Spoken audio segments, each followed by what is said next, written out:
Welcome in to 2-for-1 Drafts live here on a Monday following the 2021 NFL Draft. What an insane weekend, man. We went through it, dude. 22 hours of live draft coverage on PFF.com, YouTube, and Twitter, and we are back.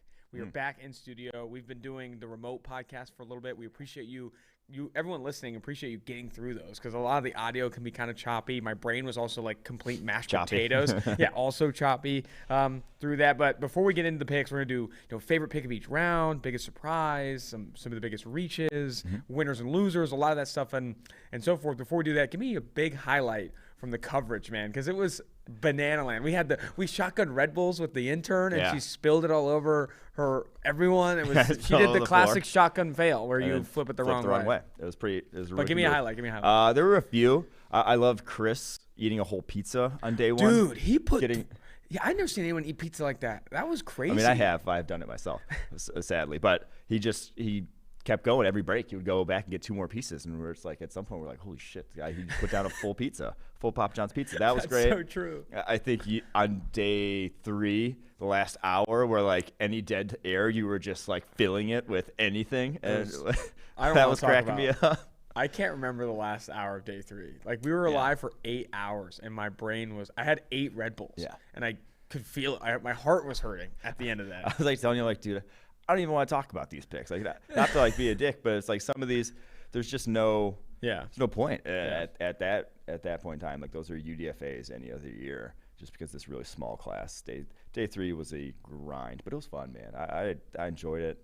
Not done yet, though. Not done yet. So today we're going to do some favorite picks, least favorite picks, biggest surprises, biggest reaches, and then we got 2 more podcasts this week. We're going to break down every single AFC team in a podcast and then every single NFC team in a podcast. Not just look at the draft, but really do like a season outlook. Like, hey, your roster is near complete at this point. The only big domino maybe left to fall is the Aaron Rodgers stuff. Like, does Aaron Rodgers go to Denver or whatever it may be? Like, that's like the only – I guess the Deshaun Watson stuff, we'll see how that pans out. I definitely don't think he plays in Houston, but it's like those are the only 2 big dominoes to fall. The NFL landscape is largely set, and it'll be fun. So over the next 2 days, we're going to record an AFC and an NFC podcast breaking down all those teams. But today, let's start with your favorite picks and biggest surprises from each round, or biggest reach from each round, starting with round 1. Yeah, surprise, reach, whatever. We don't want to hammer any negative too hard here, but favorite pick from round 1 was the Justin Fields selection. I could not believe, like, all the reports of him falling,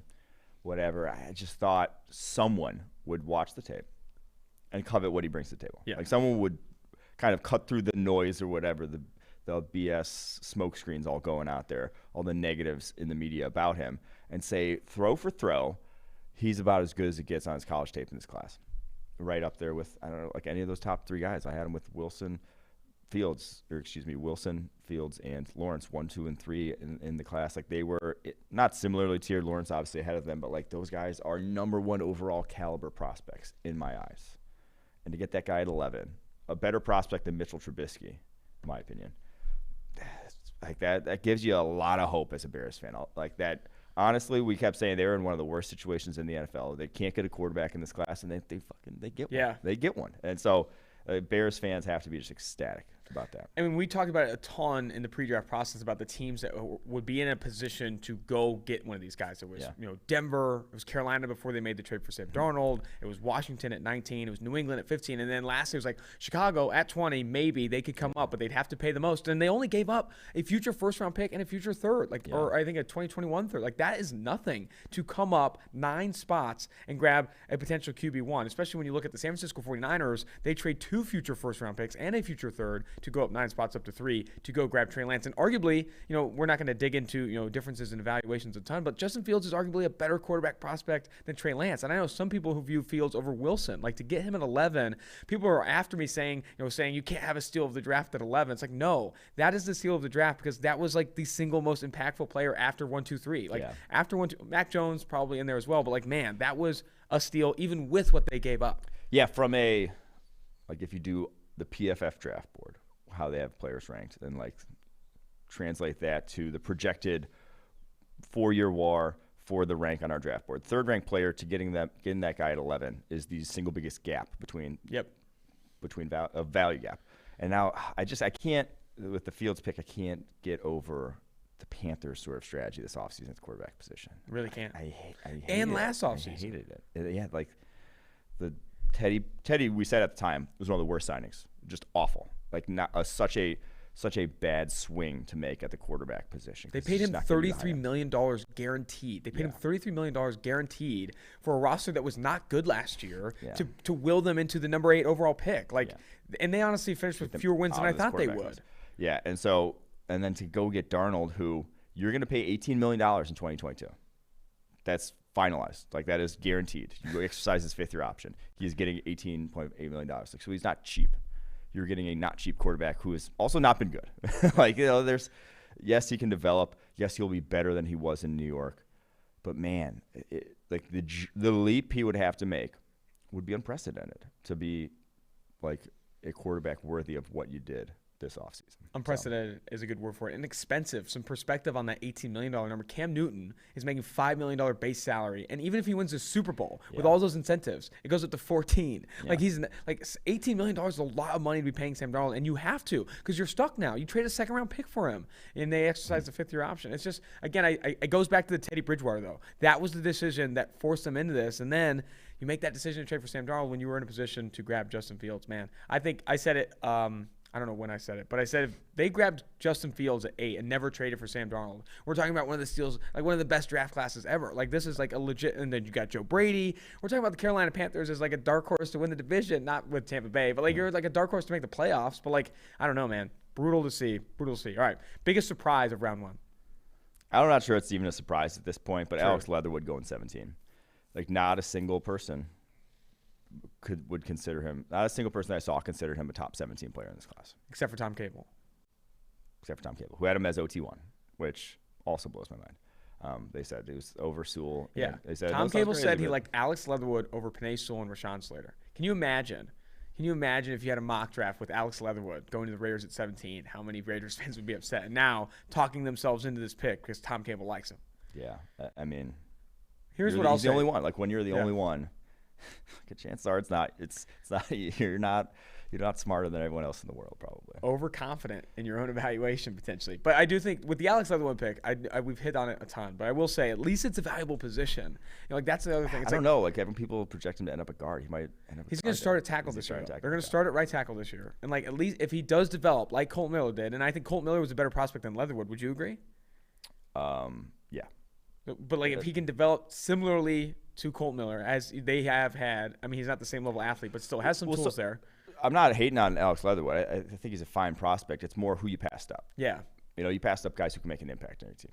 Like, you get him at 17, you're getting a guy who, like, I think he's going to be a starting caliber tackle. That's fine. But you passed on possibly elite level cornerback play and like a Caleb Farley, possibly elite level defensive end play, Kwity Paye, like possibly number 1 type of wide receivers in this class. It definitely wasn't a swing for the fences move. Yeah.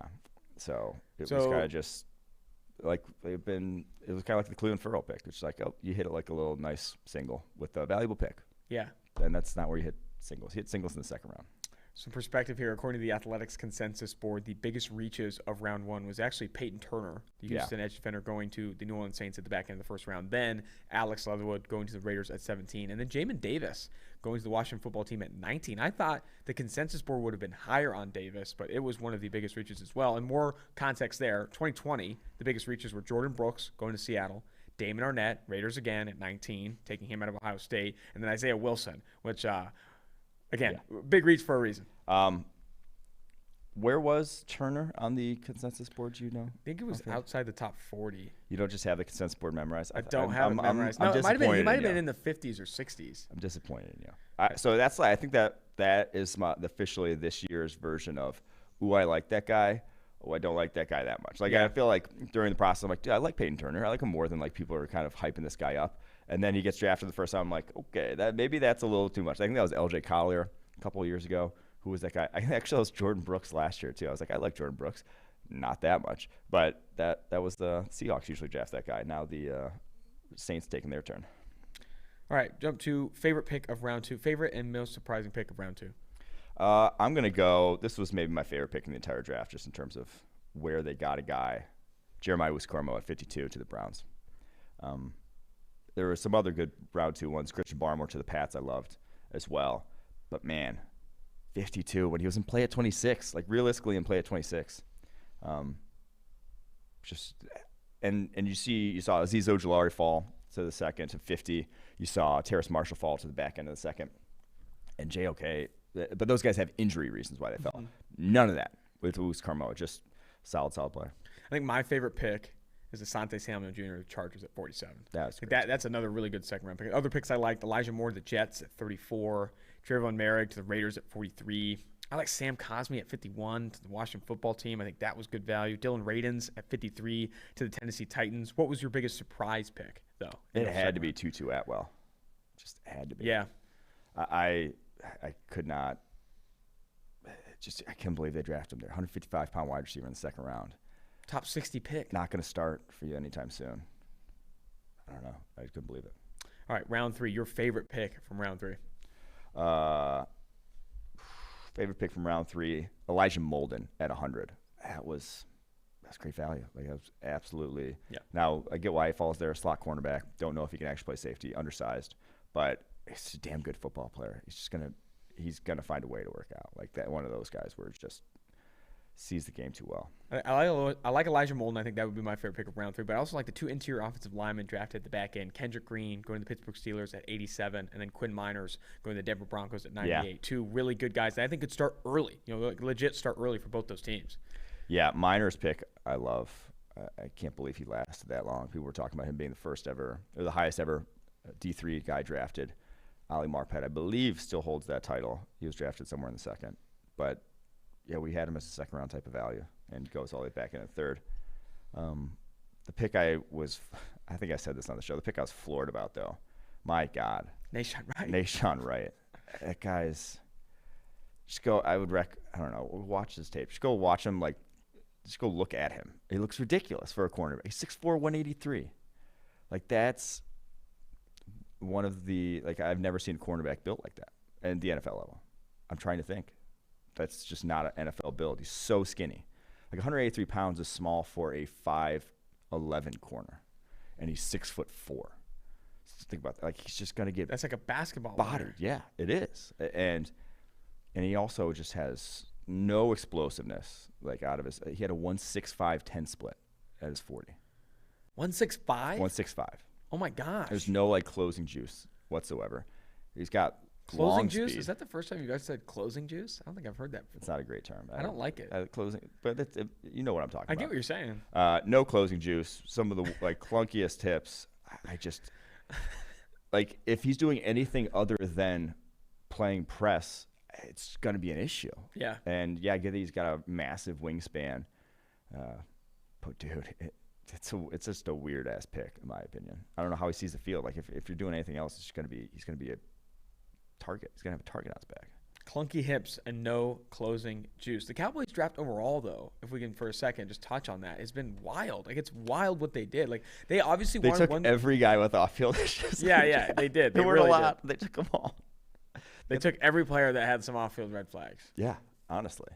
They really So they obviously wanted one of the corners. I think you could be confident in saying they wanted J.C. Horner, Patrick Surtain at 10. Yes. And then it's there, and then they trade back, and they still grab Micah Parsons, which was interesting when they took him because you have Leighton Vander Esch there. They didn't pick up his 5th-year option, and then you also have Jalen Smith, who was a disaster last year, but they've paid him a ton of money. And then later, one of my favorite picks in their draft class, they grabbed Jabril Cox, but how does he see the field? They've invested so much at a low-value position. Linebacker is a low-value position. Dude, their depth chart of linebacker is comical.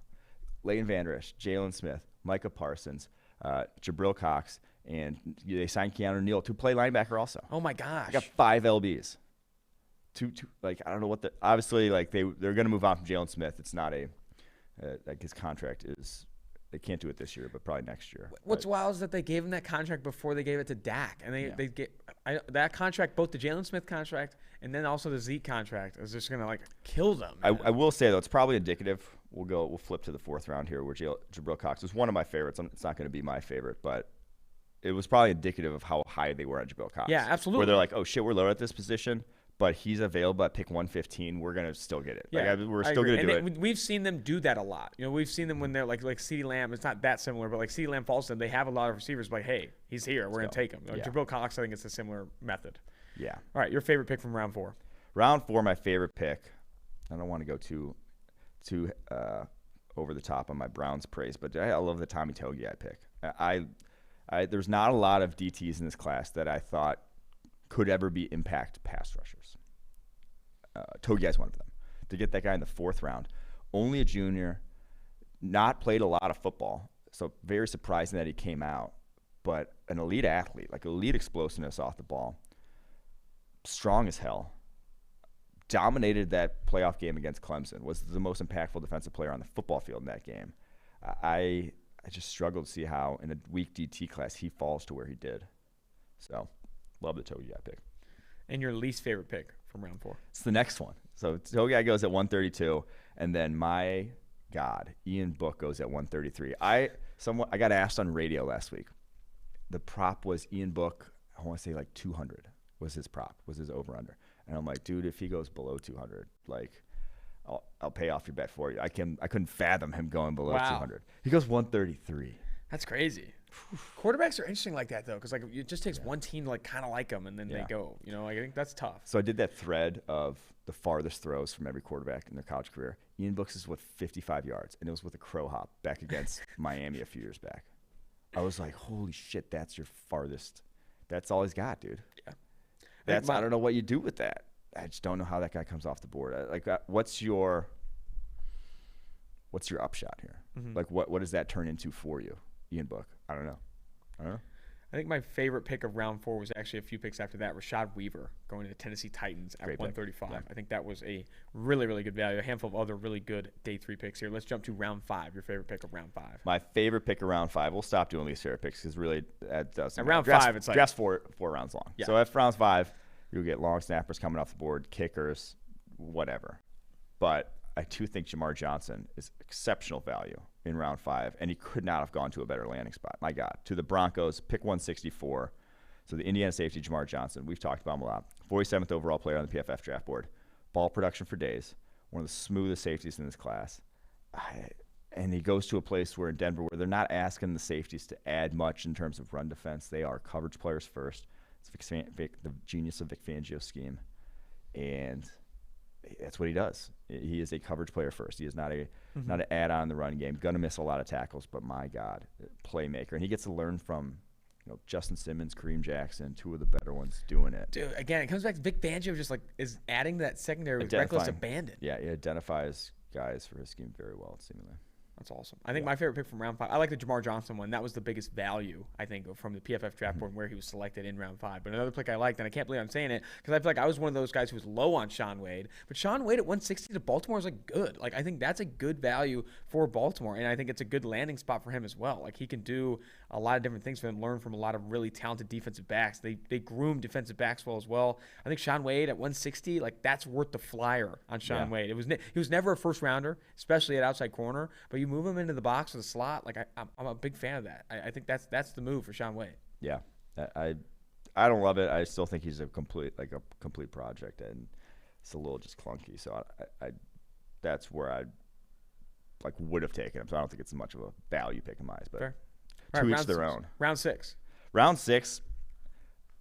Now we love to take Allen pick, but I think the craziest one to me that he got to round 6 was Stone Forsythe, the Florida tackle. Yeah. Going to the Seattle Seahawks. Now, we obviously hated. We talked about a lot their first pick. The Dwayne Eskridge one is just like, I don't love the fit there. But Stone Forsythe is a plus pass protector and has been tested a lot throughout college. I believe the 4th most true pass sets of any player in college football this past year, 3rd most Power 5 tackle. And did exceptionally well. A pass blocking grade just below 80 in the SEC against top competition. Size, length, feet. I don't know. I think he can be a starting caliber tackle sooner rather than later. Not a project. This guy's you're not going to have to completely rebuild his pass sets and teach him what to do. That's just those guys that's rare to find in the 4th round, let alone 6th. All right, 7th round steal for your favorite 7th round pick. There were not a lot that I was like, oh, wow, a guy's super high on the PFF board that ends up dropping 2 there. The one that I will highlight, that's I think the lone top 100 player that got drafted in the 7th, was Patrick Johnson from Tulane. Now he's undersized. He's probably going to be a DPR. But I think in that role, I think he's going to succeed. He's a pretty good athlete, a pretty plus athlete. Explosive at his pro day, ran a good 3-cone, and been uber productive. Uses his hands really, really well. Of the undersized sort of small school guys, I'll even throw like Quincy Roche, or I'll even throw like the transfers in. Quincy Roche, William Bradley King. This was my favorite guy of the bunch. I thought he had played a little more physical than those guys did. And so to get him in the 7th, the Eagles love that pick. I think Patrick Johnson was a good one. I also liked Shaka Toney at where they got him. I think was a good value. Another similar undersized DPR type guy. And then for 6, we didn't bring it up, but I think Trey Smith, the guard from Tennessee going to Kansas City, I think is an interesting one for round 6 because like he's like a pure medical upside guy. Like if he can be healthy and develop, I was talking to someone today. It's like, hey, not only do you want him healthy enough to see the football field, you want him healthy enough to practice because like this guy has not had opportunities to legitimately develop his skill set, but he is rare in a lot of ways, former 5-star, all those things. Kansas City continuing to invest along the offensive line here. All right. They had a good draft. Yeah, they did. I like what Kansas City did. And what's your opinion now, all said and done, with what they addressed with their picks, the Orlando Brown trade? Yeah, I think it was the Orlando Brown trade was always just like a short-term move. Like it's going to get difficult to add talent to this roster, we kept saying. But I thought, the players they got they focused on impact NFL-ready players, yes. And so I think they got those. Like Creed Humphrey, Nick Bolton, those guys will make an impact tomorrow. Even Cornell Powell. Cornell Powell too. Yeah. He'll make an impact tomorrow. Like that, and I think you can tell that's what they're at. Like the Orlando Brown Jr. trade was to get better tomorrow. Like legitimately get someone in that could help bring the floor up of our offense. Yes. Nick Bolton can start week 1. Creed Humphrey can start week 1. Like all of those decisions are like, hey, we're these Super Bowl favorites. Making decisions for the future. We have holes to fill. We got to go make some plays. We're about the future in the future. They're living in the present. I can Worry respect about the future that. in the future. You love to see it. All right, top 5 drafts. Let's start with number they're 1. They're a 19-year-old. All right, top 5 drafts. I'm gonna go number 1. We won't number them. Yeah, I think you just got to name They're all like, great. Yeah, so yeah. the top 5 drafts were the Cleveland Browns, Chicago Bears, Los Angeles Chargers, Detroit Lions, and then I will go. This one's tough. The 5th team here. I'm gonna go Tennessee Titans. Yeah. As the 5th team. Loved all 5 of those drafts, but some shout outs to the Jets, Dolphins, Ravens. The Jets got great players. It's just that trade I didn't love. Yeah. Like to give up 2 third-rounders. Like I would have loved to them just go best lineman that falls to you in the 1st, and then 2 of the best linemen that fall to you in the 3rd. Could have had Brady Christensen and Wyatt Davis also, as well as Christian Darrisaw, standing at your picks. Like that would be a completely rebuilt offensive line, as opposed to just one Elijah Vera Tucker. It's very good. Gonna be a great guard for you. But now you have 3 more holes still. Yeah. So just like, can he be as impactful as like the 2 other players that you obviously gave up in the round 3? Yes. It's going to be doubtful. I think Los Angeles Chargers one, obviously very good. Love the Rashawn Slater pick at 13. I think that's my Rashawn Slater at 13. And you grab Asante Samuel Jr. at 47. And then Josh Palmer, who is a reach compared to what other boards are, but PFF, we really like Josh Palmer. I think getting those guys with your first 3 picks were power moves for this Chargers team. Yeah, so I think there were 3 teams. I went back and looked. 3 teams that with their first 2 draft picks did exactly what we would have done, or I guess I would have done on the PFF draft board. That was Chicago Bears, the trade up for Fields, and then Tevin Jenkins when he was on the board there. The Cleveland Browns with Greg Newsome and then Jeremiah Owusu-Koramoah, and the Los Angeles Chargers with Rashawn Slater and Asante Samuel Jr. Like that's exactly what we would have done in the exact same situations. Yeah. Those are the players we would have picked. Expand more on the Detroit Lions draft, because I think some people really like this draft. Others are like souring on it because they're still a bad football team. But I think they're well aware they're not going to be uber competitive in 2021. Like they know that they have the 2nd lowest projected win total of any team in the NFL. But what they did, and they went in and added legit talent in the trenches. Penei Sewell, Levi Muzurike, Aleem McNeil, and then they added Ifeatu Melifonwu at pick, I think, 102. Like that. I think they got a lot of value in this draft. And while it won't show up in the win column probably this year, I think down the road it could be great. Yes. So Lions last regime, Bob Quinn, they come in and they say, we want to get more physical. Everyone comes in and wants to get more physical. And what do they draft? They draft linebackers, 2-down linebackers, running backs high, tight end. And it's like those, okay, sure, your emphasis on stopping the run, running the ball, whatever.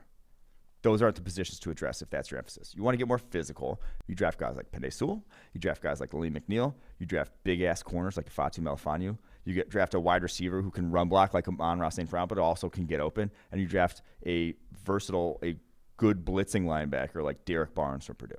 that's how you get more physical if that's your goal. And obviously Dan Campbell, like his press conference was a caricature about getting more physical at the Lions. But this is how you would do it, in my opinion, is attack the positions that are valuable, that get paid a lot, like save yourself some goddamn money against the cap, because everyone has the same $182.5 million to work with. You have to find a way to use that money more efficiently than other teams. At the end of the day, that is how you win a Super Bowl. Use that money more efficiently than other teams. And the biggest way to get efficiency is good players on rookie deals. Always. Man, just dropping facts here. Day 5 of PFF's live draft coverage here. Let's jump down to your bottom 5 drafts. Bottom 5 drafts. So now it's always when you don't have a lot of picks and then you light them on fire.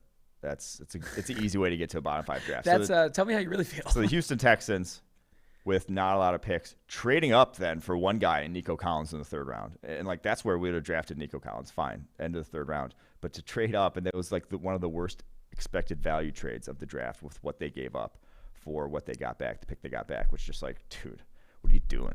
But you got holes over this roster, and you want that one guy. But and then the Davis Mills pick, hammered it the day of. Makes 0 sense to me. Utterly none. You are now, I guess if he plays well as a rookie, you can trade him for more than a 3rd is your best option, the best thing that can come from this. But one, he's probably not going to play as a rookie. You got Tyrod Taylor there. Deshaun Watson's not going to play for them, obviously. You got Tyrod Taylor there. So one, he's probably your backup as a rookie. And then 2, you're going to have a top 3 pick. You're the worst team in the NFL on paper.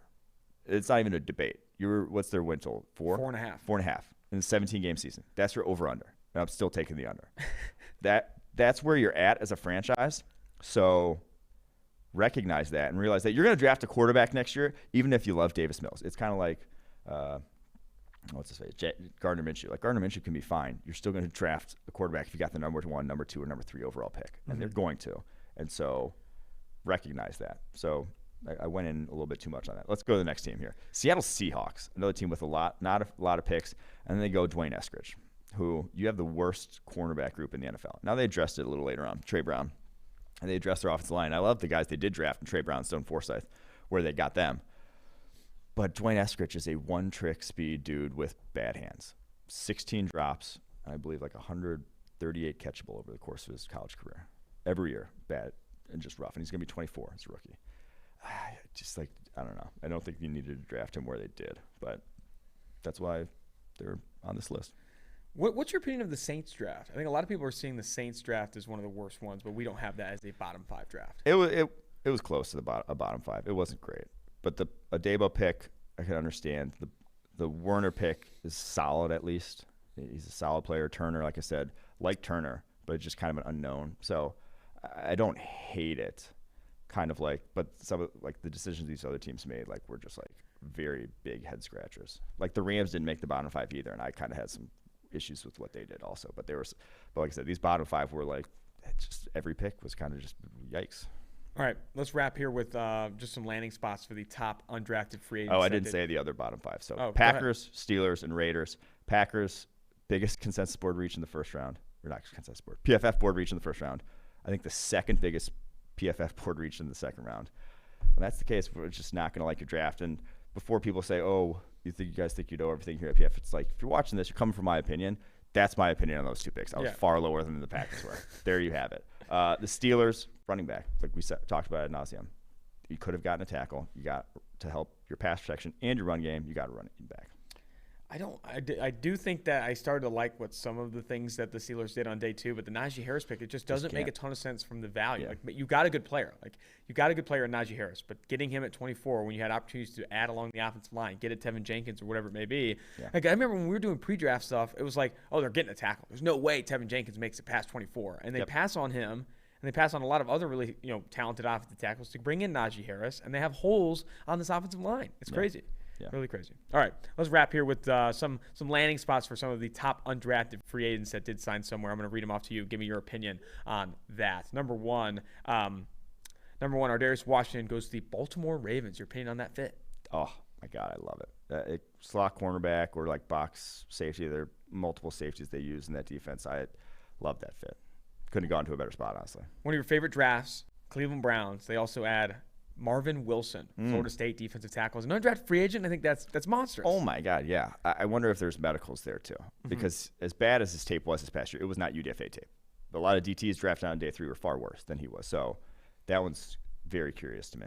And then lastly, one of your guys, Cade Johnson, signs with the Seattle Seahawks. I like that. I like that fit better than the Eskridge fit, honestly, for them. Really? I think he's their type of slot wide receiver with how shifty he is and how physical he is. I don't know. I really like that fit. Interesting. All right. Well, that's going to do it for our day 5 of PFF NFL draft coverage. We appreciate everyone that's been tuning in live on YouTube, Twitter, or PFF.com for 22 hours.